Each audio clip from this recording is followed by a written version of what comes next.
안녕하세요. 하이의 올키드 스토리 하이입니다. 오늘은 2020년 1월 7일입니다. 파피오페들룸 아르메니아컴을 주제로 해서 시리즈로 이야기를 해보려고 합니다. 바로 4년간의 기록인데요. 첫 번째 이야기로 분갈이입니다. 파피오페들룸 아르메니아컴은 학명입니다. 파피오 페들룸 속에는 한 5, 60가지의 원종 파피오가 있고 여전히 새로운 원종들이 동남아시아에서는 발견되고 있습니다. 아르메니아컴은 중국과 베트남 북부 지역에 자생하는 원종 파피오로 중문명으로는 횡황두란이라고 합니다. 혹은 금동두란이라고 합니다. 네. 2015년에 처음으로 제가 요거를 샀습니다. 저의 첫 파피오 페들림이고요. 목이 아주 길고 금주머니가 아주 매력적인 파피오입니다. 이게 가격은 아주 저렴해요. 한 10,000원, 20,000원 정도 선인데 가격보다는 현지에서는 이제 멸종위기 종이거든요. 특히 중국에서는. 그래서 가격을 떠나서 상당히 귀한 난초고 또 꽃을 피우기까지 또 한 3, 4년 이렇게 걸립니다. 그래서 아주 귀한 난초이기 때문에 그 기록을 한번 남겨보고자 합니다. 파피오 페들룸의 분갈이를 할 때 식재는 여러 가지로 사용할 수 있는데 저는 주로 사진과 같이 굵은 난석과 굵은 바크를 이용합니다. 분갈이 재료에 관한 이야기는 동영상 마지막 부분에 다시 한번 링크를 할 테니까 참고를 하시면 좋을 것 같습니다. 파피오 페들룸을 처음 사면 그림과 같이 플라스틱 화분에 담겨져 있습니다. 그리고 촉은 보통 한 촉 아니면 두 촉인데 저는 두 촉짜리를 사왔습니다. 파피오 페들룸은 개화하는 데까지 상당히 긴 시간이 걸리거든요. 그리고 한 촉에서 꽃이 피면은 꽃이 지고 나면 그 촉은 무너져서 없어져요. 그렇기 때문에 새로운 꽃을 볼 수도 있고 못 볼 수도 있기 때문에 가능하면 두 촉 이상짜리를 사시기 바라겠습니다. 모든 난초가 뿌리가 상당히 중요한데 특히나 파피오 페들룸의 뿌리는 상당히 중요합니다.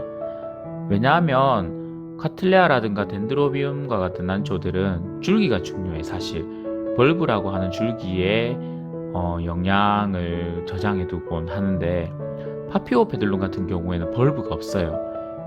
뿌리에다가 영양을 저장하기 때문에 뿌리가 아주 중요합니다. 그리고 뿌리의 자람이 상당히 더딘 난초 중에 한 개거든요. 그래서 한 가닥의 난초의 뿌리도 소중히 해야 되고 특히나 되게 잘 부러져요. 그래서 분갈이 하시기 전에 기존 화분에서 뺄 때는 물에다가 살살살살 흔들어서 기존 화분에 있던 식재를 제거를 해줍니다. 최대한 뿌리가 망가지지 않게 하시는 게 중요해요.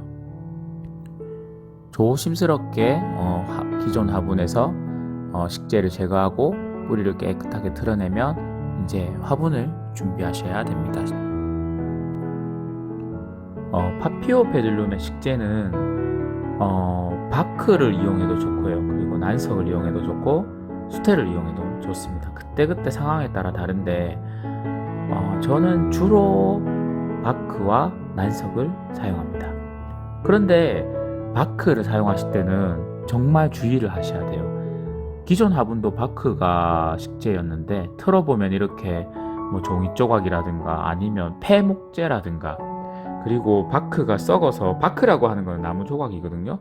바크가 썩어서 뿌리도 같이 썩어요. 그러니까 시중에 만약에 좋은 바크, 즉 발효 바크를 구할 수가 없다면 차라리 사용하지 않기를 바라겠습니다. 이게 바로 제가 사용하는 바크예요. 뉴질랜드산 오키아타 바크라고 하는데 이거는 발효를 시킨 바크거든요. 그래서 잘 썩지도 않고 이게 오래 사용해도 문드러지지를 않아요. 그래서 일단 썩지 않으니까 난 뿌리가 아주 건강하게 유지가 됩니다. 그리고 가능하면 파피오 페들룸은 거의 착색 난초에 가깝거든요. 그렇기 때문에 작은 식재보다는 굵은 바크가 조금 더 유리합니다. 네. 다음으로는 난석을 이용합니다. 바크 같은 경우에는 물 주고 나서 물을 오랫동안 머금고 있지 않는데, 난석 같은 경우에는 물을 주면 얘가 물을 흡수를 해요. 그래서 서서히 흡수한 물을 밖으로 분출하면서 화분 속을 흥건하게 만드는 것이 아니라 화분 속의 습도를 계속해서 유지해주는 역할을 하기 때문에 유용합니다. 사실 뭐 바크만 쓰셔도 되고 난석만 쓰셔도 되는데, 저는 집에 난석과 바크가 있으면 한 절반 섞어서 사용을 합니다. 다음으로는 화분을 준비하는데, 파피오 페들룸을 키울 때는 어떤 식재를 사용하느냐에 따라서 화분도 다양하게 사용을 하실 수가 있어요. 그런데 저 같은 경우에는 난석과 바크처럼 되게 공극이 큰 거를 사용할 때는 약간은 넓다 싶은 낙소 화분을 사용합니다.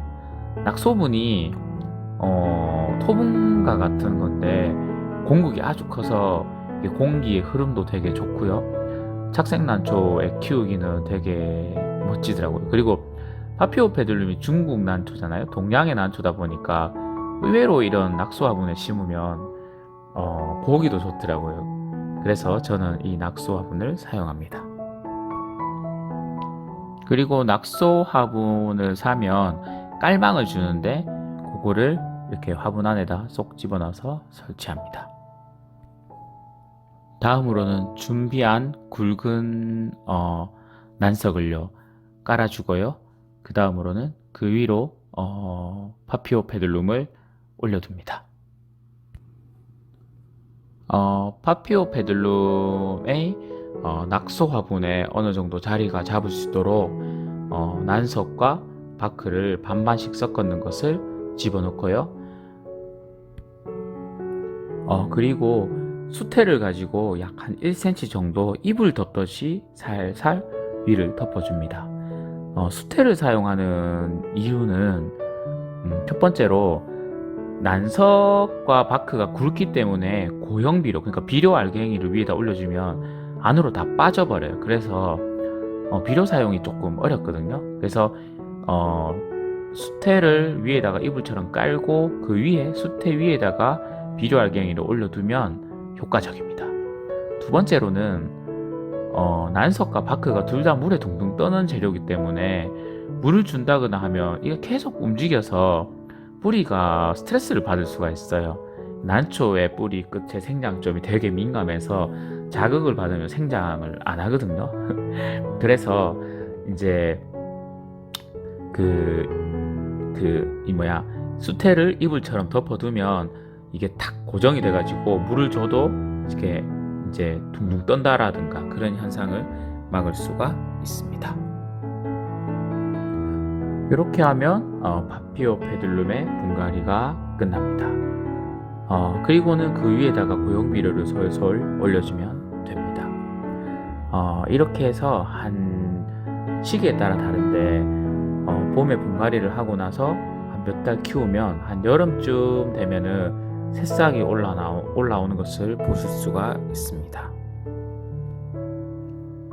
다른 파피오 페들룸에 비해서 이런 아르메니아콤이라든가 그리고 미크란섬이라든가 일부 파피오 페들룸들은 약간 독특한 번식을 해요. 그러니까 촉이 바로바로 옆에 붙어 나오는 것이 아니라 잔디를 보면 왜 러너 있지 않습니까? 이렇게 멀리 지나가 이렇게 뻗어나가거든요.